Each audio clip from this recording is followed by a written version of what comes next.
It's really wonderful how much resilience there is in human nature. Let any obstructing cause, no matter what, be removed in any way, even by death, and we fly back to first principles of hope and enjoyment.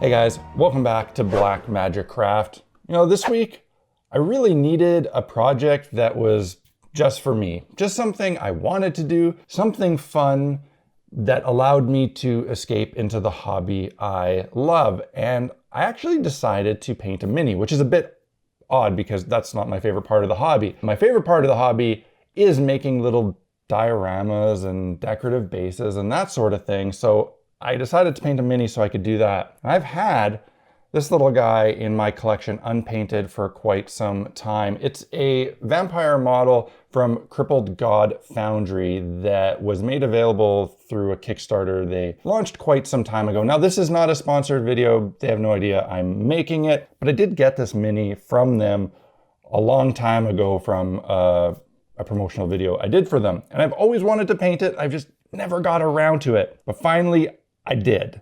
Just mostly so I could justify building this cool little diorama. I don't think this mini is yet available on the retail market. I think it's still just a Kickstarter exclusive, but I will put a link to Crippled God Foundry's web store so you can take a look for yourself, maybe find something else. They're a really wonderful little independent company and I'd love to help support them in these challenging times. So I spent the afternoon painting them and it was a nice relaxing exercise. I didn't go crazy and spend a week painting them. I'm not that kind of guy. I spent a couple hours and got him to a point where I thought he looked nice enough to put on a little display. Some people will argue it's not an amazing paint job, and it's not, but it's good enough for me and that's what counts. But once I had him painted, I could shift my focus and start building him a neat little diorama. I knew right from the start that I wanted him standing on top or below a set of stairs, perhaps in a doorway. I used XPS insulation foam for essentially the entire build, and it was all made from one large cylinder that I cut out right at the beginning.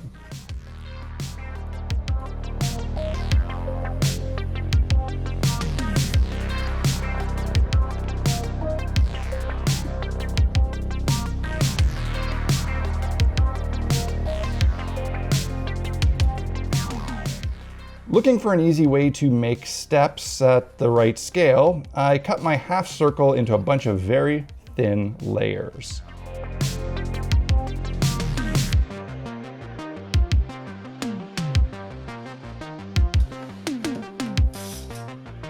Now initially, I tried to take a lazy approach of gluing together the layers and simply offsetting them. The idea was that I could then just cut back the one end and square it up and be left with a great looking set of stairs that required no cutting in between each layer. Surprise, surprise!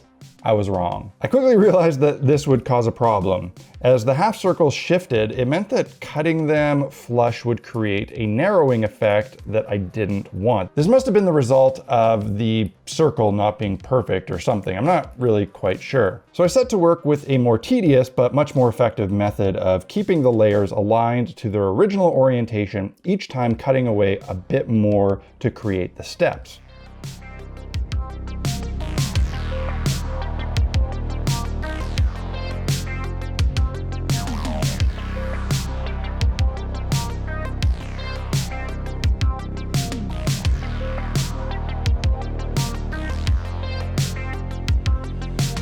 This worked much better.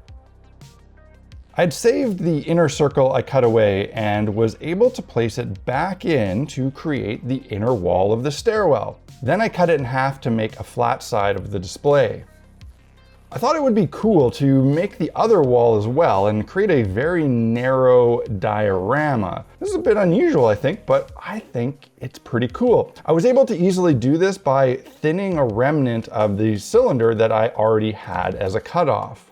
Then I made a cutout for an MDF window frame before drawing in my brickwork. Something worth noting here is that I'm using the German Styroder foam, which typically takes pencil imprints better than the pink or blue stuff we get in North America. But this is entirely dependent on the direction of the foam. It works much better from one side than the other. And the orientation of the foam that I had cut the cylinder out of meant I was working with the crappy side that doesn't hold the imprints as well, meaning this effect was almost identical, if not maybe even worse, than the pink or the blue stuff that I sometimes use.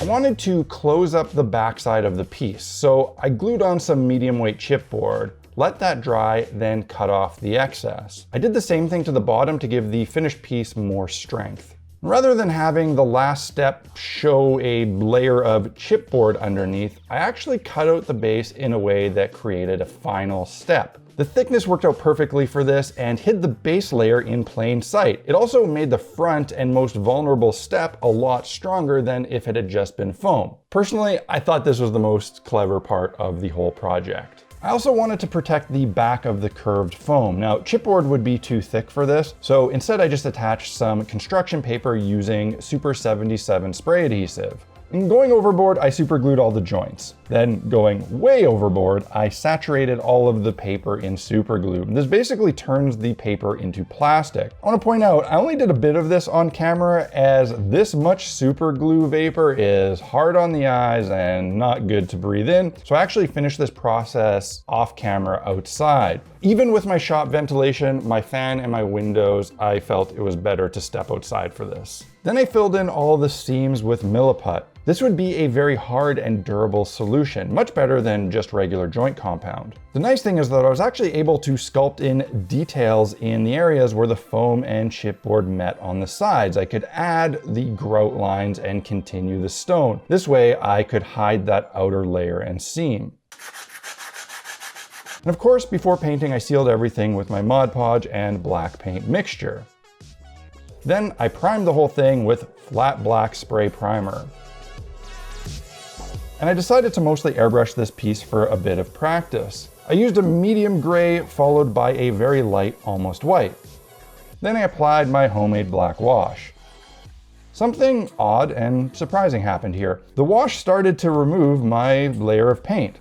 I've never had this happen before, but I was trying a different type of paint from the usual Vallejo or Reaper that I use. Considering my wash has no solvents in it, I was surprised that the airbrush paint was so easily removed with water, but I guess it's water soluble. Good to know. The paint applied really nicely, so I'd like to continue using it, but I'll make sure to seal it before applying wash in the future. I figured I'd try to turn a failure into a happy accident, so I just wiped away all of the loose wet paint and tried to utilize the splotchy look to give the stone a cool effect. I thought I'd be a bit brave and step away from gray stone and apply a green ink. I've never done this before, but I really wanted to try it. I thought this would contrast nicely with the Vampyre's red cloak, and I'm really happy that I did. With the painting basically done, I could move on to the window. I painted the frame an iron color with a bit of rust and used a leaded glass sheet from shiftinglands.com. If you don't have access to something like this, I have a previous video where I show you how you can create a very similar and maybe even better looking effect using household items. I will link that in the info cards above. The sheet I used was clear, but I wanted purple glass, so I simply glued it to some purple construction paper before adding it to the piece. For a fun little detail, I applied some cotton from a Q-tip using some super glue to make an easy little spider web effect.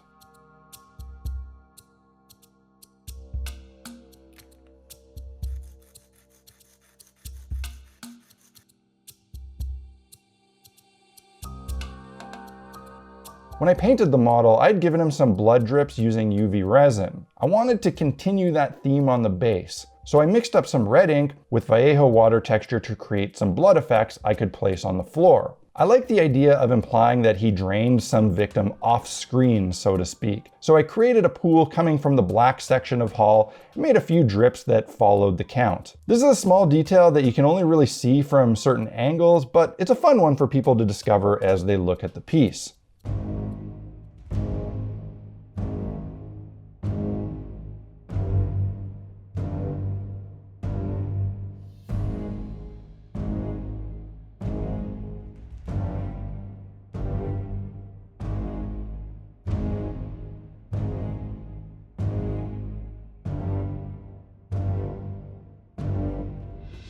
I'm really happy with the way this turned out, and I'm really glad that I let myself take on the project. It was a lot easier and a lot faster than I had expected. I built the thing in one afternoon and painted it the next day, and it was fun every step of the way.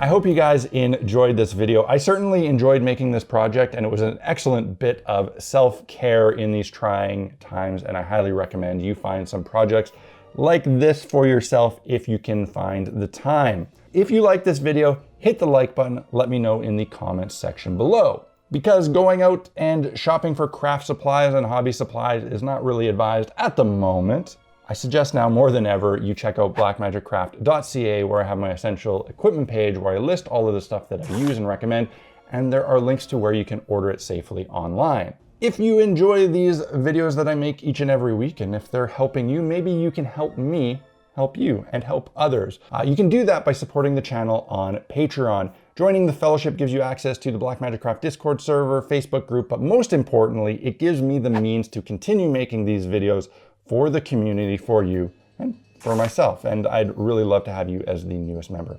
That's it for this week, guys. I will see you again next week. Cheers.